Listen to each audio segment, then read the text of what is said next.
Sí, ciudadano del mundo, así me declaré cuando salí a caminar. Emigrante para muchos, ey, que caigan las fronteras. Bueno, mi gente, aquí estamos en otro episodio más. Somos La Voz del Viajero RTV, una plataforma digital donde damos voz a todas las personas que quieren compartir con nosotros su historia. Jackie, después de un largo tiempo, nos encontramos de nuevo. Por si tenemos un descansito de unos días, pero aquí estamos de regreso. Buenos días, Ali. Buenos días, Isra. Señores, como siempre, traemos gente de calidad humana, con el corazón enorme. Esta gente que viajera, aventurera y bueno, quiere compartir con nosotros su historia. Hoy traemos a Israel González. Bienvenido. Muy buenas, ¿qué tal? Muy bien. ¿Cómo te encuentras? ¿Cómo te encuentras? Bien, estoy bien, en casita, por ahora. Claro, tienes tus días contaditos aquí con tu familia, disfrutando. Bueno, Isra, cuéntanos un poquito, porque hay gente que no te conoce, que va a ver el programa. Háblanos de ti, de dónde vienes. Pues yo nací aquí en Barcelona. Hemos vivido en Barcelona de siempre. Cuando ya me independicé, mi madre se vino a vivir a Calella. Entonces es como ahora mi segunda residencia. Ya vengo aquí cuando piso casa. Casa es esto ahora. Vale. Perfecto, cuéntame. ¿Y cuándo inició para ti este gusanillo de viajar? ¿Fue de algo muy pronto? ¿Surgió ya de mayorcito? No, yo llevo una vida totalmente rutinaria con mi trabajo en Barcelona en el 2011 y bueno, empecé a aficionarme a la montaña. Entonces empezó con conocer gente de montaña. Decidí dejar Barcelona para irme a Ripoll a estudiar el senderismo. Vale. Me saqué el título de guía y ahí conocí gente muy abierta al mundo, que vivían en furgonetas, que habían viajado en bicicleta por África. Claro, a mí eso me parecía como si me estuviesen contando las historias de William. Claro. Entonces yo volví a Barcelona después de sacarme el título de guía de montaña, pero bueno, me picaba algo y decidí irme a hacer el Camino de Santiago. Ahí ya se te abre la mente del todo, conoces a gente nueva, nuevas experiencias, nuevos mundos. Y cuando llegó ese verano, esto fue en verano, y en octubre o así ya decidí emprender un viaje, salir de España. Yo había ido a Inglaterra, Italia, poco más, viajes de fin de semana, de fin de año. Y entonces en el 2012 decidí irme a Tanzania por primera vez a hacer un voluntariado, lo que uno conoce como voluntariado. Pero has escogido Tanzania como escogí Tanzania porque dio casualidad que una amiga mía de montaña había estado allí, conocía una ONG que financiaba, bueno, historias. Llegué a la ONG, a la semana me había ido de la ONG, no empastamos, ¿no? Los principios pues no me... Y bueno, pues viajé durante un mes. A partir de ahí, pues cuando volví ya no eres el mismo y ya no querías parar, claro. Entonces ya fue un poco pues... trabajar para poder viajar. Trabajaba 2-3 meses, ahorraba, trabajaba 20 horas al día para poder hacer el máximo dinero posible en el mínimo tiempo, para luego poder invertir ese dinero en el máximo tiempo fuera de casa. Claro. ¿Y de qué trabajaste en esos mesecitos? Lo que fuese, repartidor, camarero, fregaplatos, o sea, no había... Incluso llegué a trabajar de fregaplatos en Costa Rica, en un montón de sitios, pues... ¿no? Para poder subsistir y poder ir pues ampliando, ¿no? Ese tiempo con la frontera. Hasta el 2016, enero, que bueno, pues estaba como llegando a Tailandia y yo veía a la gente en los barcos súper apasionada haciéndole fotos a las montañas estas, a esas playas a las que llegas. Y bueno, yo allí detrás, pues sentado, esperando a ver el hotel al que iba a irme, ¿no? Como que había perdido un poco, se había convertido un poco en mi zona de confort, ¿no? El estar siempre de arriba para abajo después de 5 años. Volví a Barcelona y yo ahí había recorrido unos países de Asia, había estado en Centroamérica, había ido a África, más de un país también. O sea, que tuviste 5 años viajando, haciendo todo esto. Sí, viajando, trabajando, intercalando. Sí. Y todo eso a partir del primer viaje que hiciste a Tanzania, ¿no? Sí, yo ya volví. Ahí yo ya volví con el chip cambiado y ya dije, pero ¿y esto qué estaba haciendo? Porque además yo empecé con 29 años, que empecé tarde. Vale. Y pensé que estaba haciendo toda mi vida, por favor. Fue un poco perder el miedo, porque al final yo creo que estas cosas es perderle el miedo y cuando le pierdes el miedo eres capaz de cualquier cosa, seas quien seas. Entonces volví a Barcelona después de Tailandia, pensando ya en buscar un trabajo, estabilizarme un poco, ¿no? Pues las nuevas, ya pues eso, ¿no? Ya habíamos pasado los 35 y ya dices, ostras, vamos a ver si sentamos la cabeza, ¿no? Que yo es lo que, cuando mi familia me decía, pero es que ¿cuándo vas a sentar la cabeza? Digo, pues si yo no quiero sentarla, si mi cabeza está bien de todo, ¿para qué va a estar sentada? Si al final nadie me paga nada, ¿no? Claro. Entonces encontré un buen trabajo, pero bueno, encontré un buen trabajo en Barcelona, ejecutivo, de asistente de dirección en una gran compañía, o sea que era un trabajo que me iba muy bien. Además viajaba mucho por España, que eso era algo que incentivaba, claro, y yo venía a lo mejor de gastar 300 euros en Tailandia durante un mes a tener 1000 euros de gastos para viajar por España, que dices, madre mía, qué loco todo, Entonces, bueno, pues a los 2-3 meses de estar trabajando ahí pensé, bueno, pues con el sueldo que tengo y la posibilidad que tengo, pues voy... Yo durante los 5 años viajando no me había reconocido en ninguna ONG que había conocido, ¿no? No había, no había empatizado con ninguno, pues no sé si por la manera de trabajar o por... ¿no? El sistema que tiene la cooperación internacional, no me había representado con ninguno y dije, pues bueno, yo creo que puedo irme un mes a Tanzania, que había sido el primer sitio, estaba entre Tanzania y Senegal. Lo que pasa es que en Tanzania tenía el contacto en Facebook y en Senegal tenía que ir hasta, no me acuerdo el nombre, al país Basari.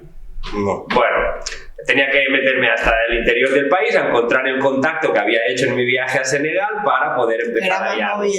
Claro, entonces me era mucho más fácil pues irme a Tanzania directamente con un contacto que ya me había buscado unas casas, porque la idea principal de Mama Enos era era hacer una casa de acogida para mujeres embarazadas, que a mí era lo que más me había impactado, ¿no? Ver a unas mujeres embarazadas en África, cargando las leñas, trabajando hasta el último momento, ¿no?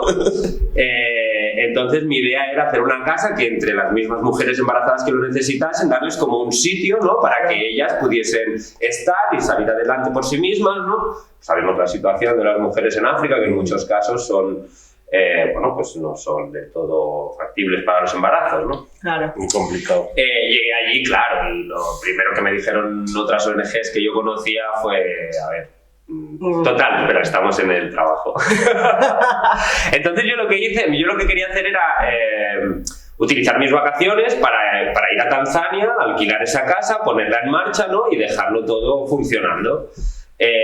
Yo plasmo la idea en una página de Facebook y empiezo a hacer eventos para recaudar fondos para este proyecto.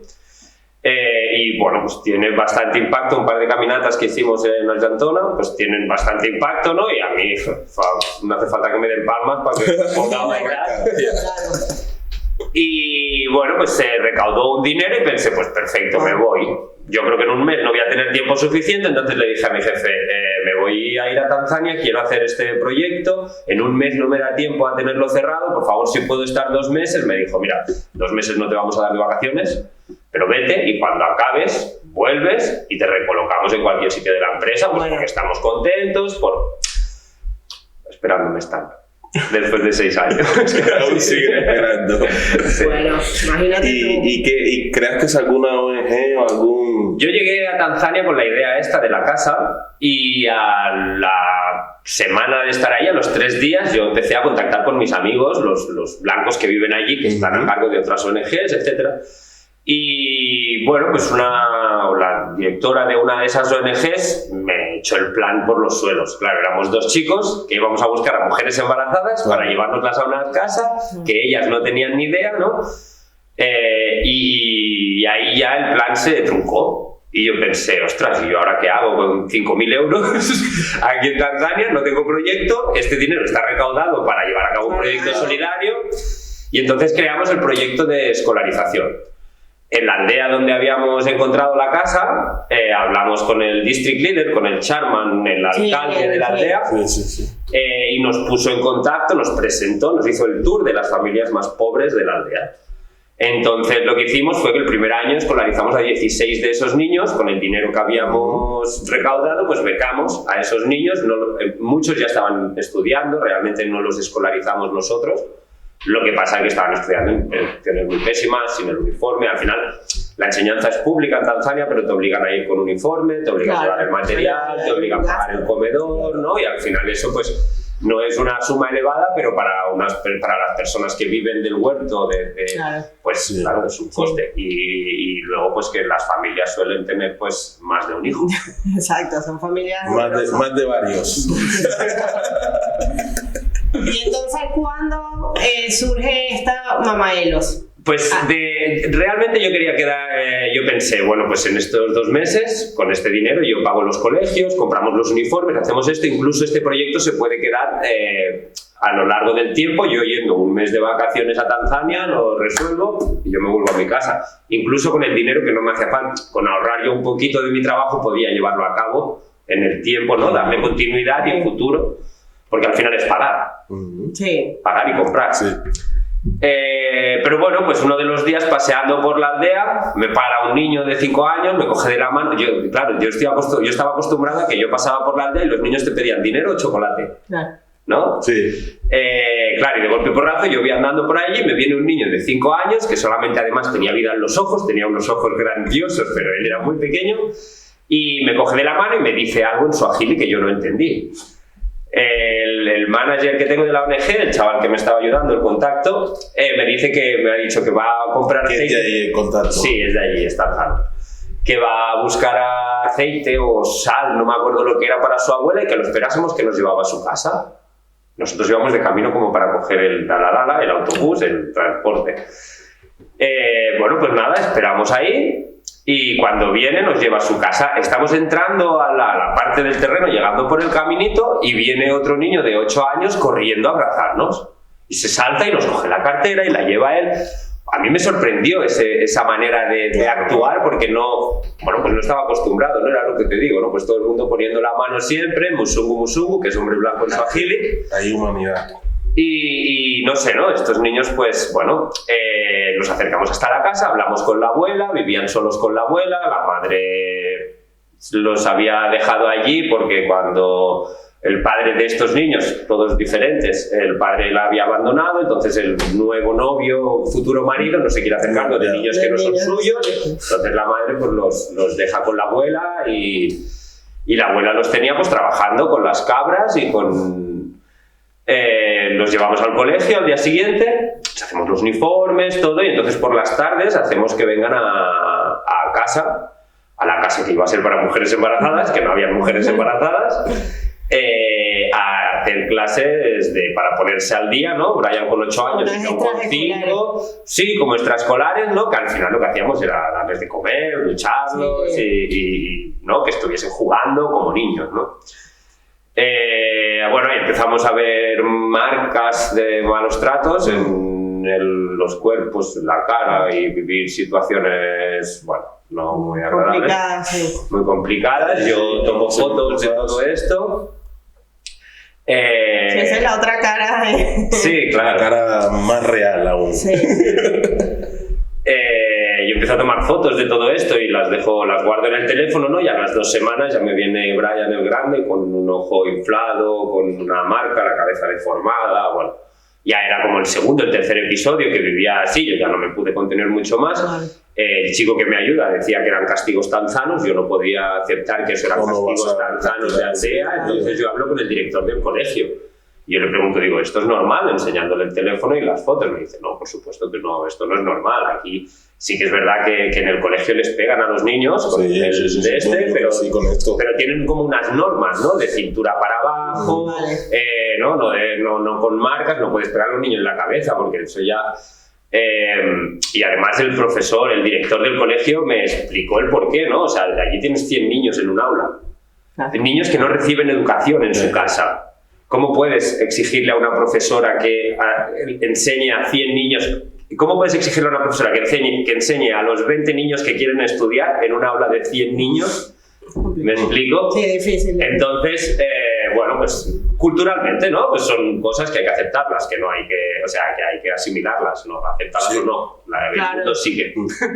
Claro, porque es el reglamento de ellos ahí en su país, aquí hay otros, tú te criaste con otros y no puedes hacer nada. Sí, pero en esto también hay cosas que son reglamentos y que son culturales, pero también hay otras cosas que no entran dentro de ese... como estos malos tratos que al final yo no podía aceptar como un castigo tan sano, ¿no? Eso a nosotros, que sea, nos va a dar una impotencia Totalmente. Entonces el director me dijo que no, y el director del colegio fue el que con las fotos se fue a hablar con el district leader a poner esta situación en contexto de a ver qué estaba pasando con esta familia, ¿no? Al día siguiente celebraron un juicio entre el district leader de la zona donde vivían y la zona del colegio, en el cual la abuela culpaba a un tío que había allí, un hijo de ella. Este hombre no apareció, entonces pues el tema se quedó así, los niños siguieron viviendo con la abuela. A partir de ese día, que en ese momento yo no pude estar en el juicio porque yo era el blanco recién llegado. Entonces a mí me llamaron después y bueno, cuando me dieron el veredicto, pues yo dije, bueno, pues yo no quiero volver a ver más a estos niños. Yo sabía que la abuela había sido la del palo, la de muchas cosas, y pensé, mejor cortarme ahora de raíz el corazón y dejarlos aquí, porque niños maltratados en África, por desgracia, hay millones, no eran los dos únicos. Pero me iba a buscar yo un problema cuando me volviesen a venir con un ojo morado y yo me fuese a encararme con la abuela, porque ahí sí que entonces el que tiene las de perder soy yo, ¿no? Entonces pensé, pues me la arranco el corazón ahora y que sea lo que Dios quiera mañana.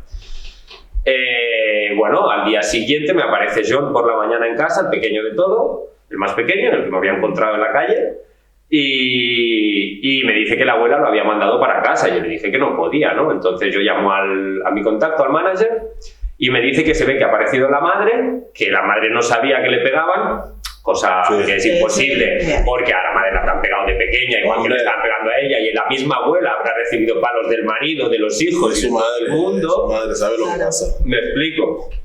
Que por favor no lo sacase del proyecto. Yo les dije que si no quería que yo sacase a los niños del proyecto, que los niños no podían vivir en esa casa. Claro. ¿No? Yo no le estaba diciendo me los quiero quedar. Sí, yo le decía, si quieres que los ayude tenemos que solucionar esto. Y la solución no es darle la razón a la abuela cuando yo sé que la misma abuela es la que también les está pegando, ¿no?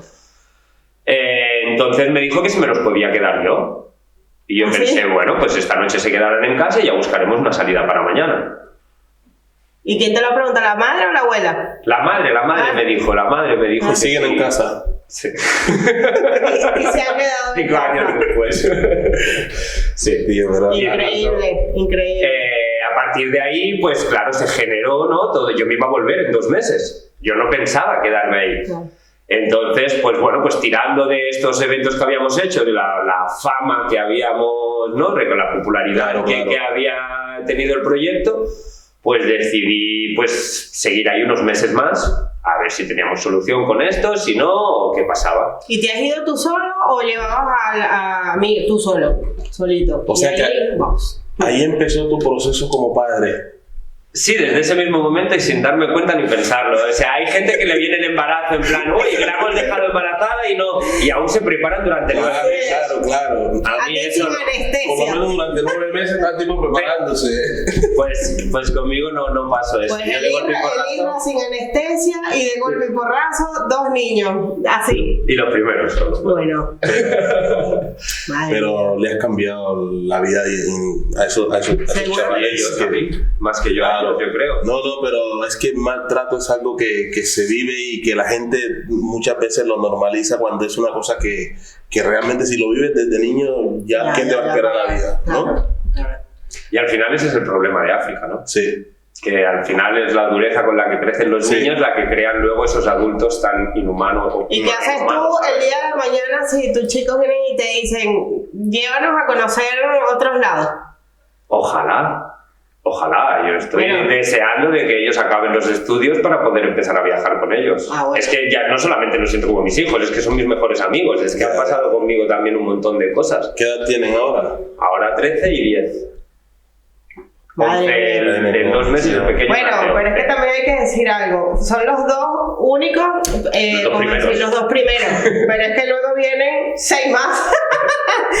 Pues bueno, el ISNA se ha hecho con 8 niños, de verdad. Sí, realmente soy el padre emocional y el que se encarga de ellos y los cuida y los mantiene también económicamente, pero legalmente soy su tutor. Claro. Yo no soy el padre, porque yo tampoco quiero Yo no quiero adoptar a 8 niños. Claro. Yo estoy allí por ayudarlos y porque los quiero. El día de mañana, si te tienes que ir por algún motivo... Y ya no solamente eso, es que estos niños tienen una familia, ¿no? Que mejor o peor tienen una familia, tienen unas raíces en las que han crecido. Además, la adopción tanzana internacional está prohibida, o sea, la adopción internacional en Tanzania está prohibida. Tienes que ser residente y yo no pretendo hacer de estos 8 niños, de estos 2 en aquel momento, mis hijos y que estén siempre conmigo. No, yo lo que quiero es ayudarlos como seres humanos y como personas, ¿no? Yo, sobre todo, lo que he aprendido en estos 5 años es que la cooperación internacional está equivocada en muchos casos, en muchos sistemas, sobre todo de trabajo, ¿no? Sobre todo por las personas que lo crean, que aunque se cree desde el buenismo, desde la buena fe, desde la buena voluntad, lo que haces en muchos casos es destrozarle la vida según qué niños, ¿no? Porque les estás dando cosas que no les convienen o que no les va a servir para mañana. O que no les va a servir para mañana, o que al final lo que están es como conociendo, ¿no? Es como si a nosotros nos llevan a ese mundo perfecto durante 5 días, pero luego te devuelven a tu mundo normal, rutinario, de tu trabajo, de tus cosas, ¿no? Es como en plan, y sobre todo muchos proyectos que están creados con mentalidad y con impacto en un mundo como el nuestro, y no entendemos que ese mundo es un mundo totalmente diferente, no solamente por una lengua y por un físico diferente, sino porque el día a día, las prioridades, las preferencias, ¿no? Nos da mucha pena ver a niños sin zapatos y tenemos súper concienciado que tenemos que ponerle zapatos a los niños. Pero no pensamos en por qué no llevan zapatos. Porque a lo mejor es mucho más fácil vivir sin zapatos y no crear esa necesidad, ¿no? Porque lo que tenemos aquí son necesidades creadas, que ellos no tienen. Ellos tienen las necesidades básicas cubiertas. Donde hay que actuar es donde no tienen esas necesidades básicas.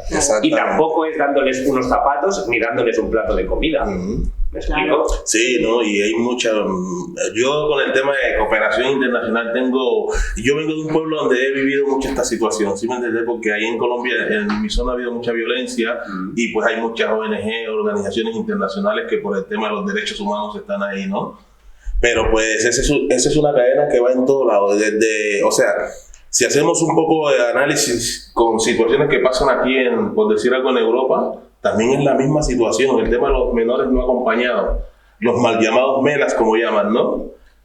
Entonces, aquí yo siempre intento... Yo siempre he tenido muy claro que el problema de los menas aquí es un problema social general y de racismo al final. Por la manera en la que llegan, por la manera en la que se les trata. No hablo de que aquí una persona sea racista, hablo del racismo socializado y en la manera en la que vienen, ya vienen con ese racismo impreso, porque ya en la palabra, en llamarles menas, que son menores no acompañados, no les estás más que poniendo esa etiqueta de que, o porque aquí ahora parece que todos los ladrones son todos menas, que todos los ex-menas, y que a lo mejor sí que es verdad que la mayoría de ellos acaban delinquiendo, pero ¿por qué no vamos a la raíz del problema? En vez de ir a buscarlos para meterlos en la cárcel. No, tío, vamos a ver dónde está el principio de ese problema, ¿no? ¿Por qué vienen esos menores? Exactamente. Vamos a empezar por qué vienen y por qué tú después que los acoges, los dejas después de 18 años, los dejas en la calle. Y los criminalizas. Claro. ¿No? Entonces hay muchas cosas que están pasando detrás y es como tú dices, si tú investigas, si tú te das cuenta de por qué esos niños ahí están sin zapatos, eso a lo mejor no piensas, ¡ay, que le tengo que comprar unos zapatos! Exactamente. Pues no, a lo mejor piensas, hostia, pues voy a darle un abrazo, que a lo mejor le va a hacer más efecto porque no lo ha abrazado nadie nunca. Claro, es verdad. ¿Me explico? Se quiera ese trasfondo para entenderlo mejor. Y al final, la manera en la que yo estoy criando a estos 8 niños, pues es un poco eso, por eso no quiero tampoco que tengan un pasaporte español, por ejemplo, porque ellos allí tienen su familia y ellos tienen su identidad. ¿Me explico? Que para mí era errónea en ese momento, pues yo como ser humano, como individuo, lo intento cambiar, pero no los intento sacar de ella. Sino reeducar. Mis hijos siguen teniendo relación con la abuela y la abuela viene a casa. ¿Me explico? Y la abuela, después de tener a los que ahora son mis hijos, cogió a otros 2 nietos más que tenía de no sé quién, a los cuales los tenemos escolarizados dentro del proyecto porque seguimos ayudándola y ella ha hecho un trabajo de evolución, ¿no? Ella a mí me considera su hijo ahora también y en vez de haberla criminalizado por hacer cosas que para ella eran normal, yo creo que ha sido más efectivo hacerle entender que no se puede enseñar, o sea, no te pueden respetar a palos porque eso no es respeto, eso es miedo. ¿Me explico? Y entonces ella ha hecho que sus nietos ahora, hoy en día, la respeten como abuela por lo que es, claro. Después no se acuerdan de la mitad de cosas o lo han querido olvidar también, ¿no? Y al ver que yo la recibo en casa, que la aceptamos, que ella ha hecho ese trabajo, pues ellos la están respetando de otra manera ahora, ¿no? Incluso son ellos, oye, que me voy a ver a Vivi, porque Vivi es abuela. Y están en casa algún fin de semana y dicen, oye, pues mira, nos vamos a ver a Vivi. Perfecto, vete a ver a tu abuela. Yo estoy contentísimo porque su abuela al final existe. Claro. ¿Y la madre? Y la madre también, la madre reapareció con Rihanna, con Lafness y con Ariaki, 3 más. Y la madre apareció en el 2017-18, embarazada de 5 meses y con 2 costillas rotas. Del nuevo marido. Del último marido. Sin poderse mover, entonces pues le alquilamos una habitación cerquita de casa para que estuviese relajada, sin necesidad de ir a trabajar ni nada, por el tema de las costillas y del embarazo. Y cuando nació el niño, a los 9 días de tener el bebé, estaba dándole yo biberones en mi casa. Ella estuvo 2 meses más de reposo, en los que Aleakim estuvo en casa. Y este fue el último ya que tuve, que ahora tanto él como Lafness como Rihanna, que son las hermanas pequeñas de mis 2 hijos mayores, están viviendo con ella, les estamos pagando el colegio, vamos a verlo cuando los niños tienen fiesta, pasamos el fin de semana juntos. En Navidades vienen a casa, o sea, hay un contacto muy cercano y al final los niños en ningún momento, al revés, yo creo que los niños al final han recuperado su familia, ¿no? Lo que pasa es que me han adoptado a mí. Sí. Sí, ciudadano del mundo, así me declaré cuando salí a caminar. Emigrante para muchos, que caigan las fronteras.